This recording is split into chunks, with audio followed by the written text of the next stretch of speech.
everybody, welcome to Jacob's Quest, and tonight I just got back from watching Dumb Money, the brand new movie about the real life story of the GameStop stock phenomena. I don't know, whatever you want to call it. The thing that happened only a couple years ago, and we already have a movie about it, but it was really just like it's demonstrated in the movie, and that's what I want to applaud the movie for. It's like, yeah, I remember, I was on Twitter, I was on Reddit occasionally, and I was seeing the memes and the, to the moon, and the stocks or the storks or whatever they call it, right? I remember all this stuff happening, only a couple years ago, and I saw just it all go down in real time. But I'm definitely not someone who always like follows up on the news, right? Like I remember the initial thing happening, but then I didn't keep up with it, right? Like I didn't know exactly what happened to this guy, and he talked to Congress and like all the different hedge funds that happened, and I didn't really keep up with all the stuff that really happened afterwards, after the initial like news breaking, like, whoa, this stock's doing crazy stuff, GameStop's going crazy. I did have the Robinhood app. I bought some AMC at the time, because that was another one that was kind of also happening. They do briefly touch on that in this one, which is kind of funny. I watched this ad in AMC. Anyways, but yeah, I enjoy getting movies like this where it's like, obviously these are dramatizations, retellings of real life events, but because I'm not someone who always follows up on the news, it does at least give me like this neat little dramatization of like, okay, here's what ultimately happened to these people in a more movie-centric terms. This movie also reminded me a lot of a movie called The Big Short, which of course was another fantastic movie. This is almost the anti-Big Short, it's like the similar story being told from like the opposite perspective of like the little guys, the retail traders trying to pull one over on Wall Street, and those billionaires over there, right? So it's similar, but almost like the reverse. They're doing like a short squeeze kind of thing, and of course, just like The Big Short, they try to like slowly explain how this all works. I will say, I think it definitely helps to have seen that movie before you go into this one, especially if you're not someone who's like ever been into stocks and trading and all that stuff. If this is all like a brand new territory for you, it kind of helps to like more understand exactly what's happening and exactly why some of this stuff is a big deal. The movie does its best to explain that, but it definitely, I think, helps to at least have maybe watch The Big Short first and then watch this one. But yeah,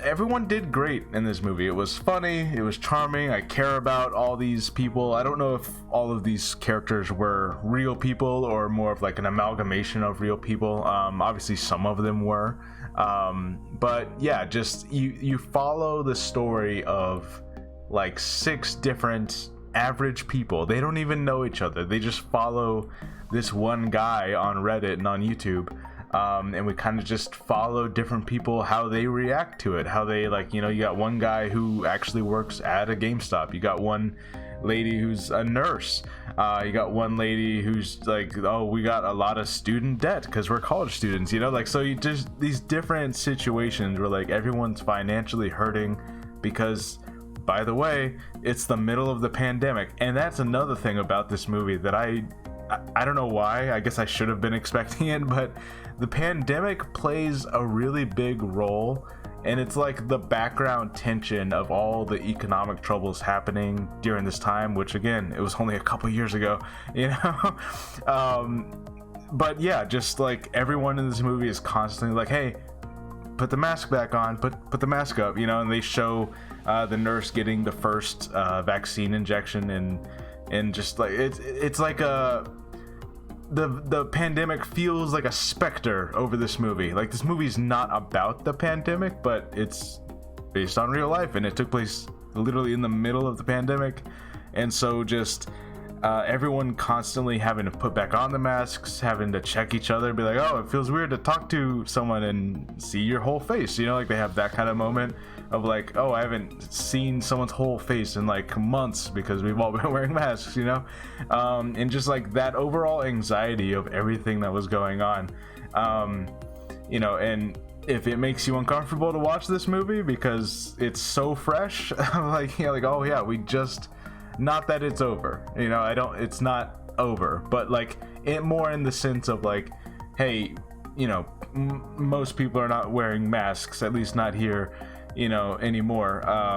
It's not like a mandated requirement thing anymore, but we like just ended that, you know. So to see a movie where it's like constant and it's everyone in the background, every character is wearing masks whenever they're in public, so it's also like it has that just kind of hanging over it. It's not about the pandemic, but it's definitely like this looming thing throughout this movie. And I'm like, wow, it just, I guess my thing is, this is the first movie I'm seeing where it feels like they have captured the last couple years, you know. No other movie has come out yet that has like really felt like it's captured this, because so much stuff just happened. Like take the last 3-4 years, everything happened, you know. Like I can't, it would be impossible to put it all in one movie, but like I feel like this definitely like okay, I feel it, like it's about this one specific thing, but everything else was happening in the background,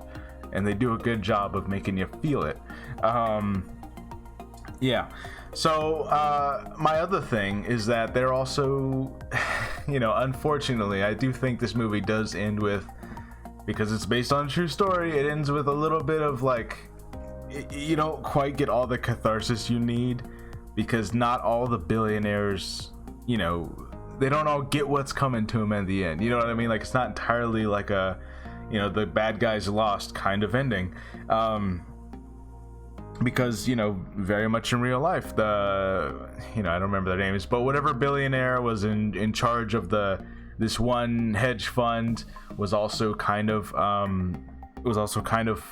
funding, or at least a big sponsor of Robinhood, the Robinhood app, which famously, and again, I had Robinhood at this time, so I remember this happening. Robinhood just stopped letting you buy certain stock. Like I couldn't buy AMC stock for a minute, and that was a huge controversy. And I don't know, you know, how many legal battles came out of that.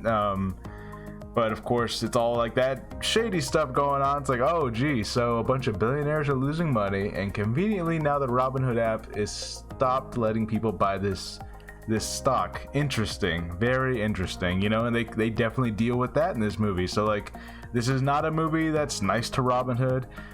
This is not a movie that's nice to the billionaires, but it has to end in a realistic way because of what really happened. And it's basically like nothing. The billionaires, no, they didn't face any consequences. There was investigations, there was like hearings or whatever, but like the billionaires essentially just got away with it, you know. And we all know essentially what happened, and this movie definitely, like, you know, kind of goes into the shady background of like, okay, what's going on with these Robinhood CEOs, and who, you know, where is their money coming from, and how they're paying for this app, like how are they getting money.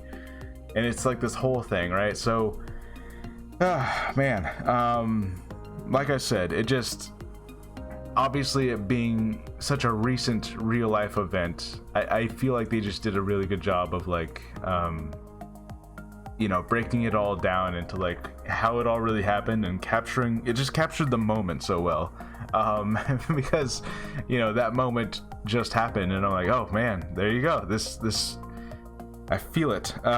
So just this movie, I feel like it covers so many bases, just like on an economic level, on a social political level, on a, you know, just on a pandemic level of the globe. And, you know, and it just kind of ends on like that, you know, his big speech to Congress, where he's essentially, like you saw in the trailer, where he's like, you know, this is supposed to be like a fair thing, you know, or at least as fair as possible, where like with a little bit of luck and some spare change, like you too can, you know, play the market and be a part of, you know, Wall Street and capitalism, you know. And yet the billionaires with all their influence and all their power are rigging the game, and it's basically, you know, like, and yeah, just man, it's, on one hand it's depressing, but it's also a really funny movie, and it's also obviously very topical, and it's very of the moment. And I feel like this is one of those movies that, you know, 10 years from now, 20 years from now, you show somebody and someone younger is probably going to ask you, like, oh, are you know, is this movie exaggerating? Was it really like that? Was the pandemic really like that? You got to be like, yeah, this is exactly what it was like. This is all, you know, and not even just the pandemic stuff, but also Reddit culture. They kind of go into like YouTube and Reddit culture a little bit, and they kind of show the really what it is like. You know, they're saying things that, like, okay, that's, you know, they're kind of saying slurs and stuff that you wouldn't really want to say in public, but like this is internet culture, you know, like everyone's gonna say some shitty things sometimes, you know, and it sucks, but like yeah, they just, everything about this I feel like they did right. I don't think there was ever a better way to tell this story, so I'm really happy with the way this turned out.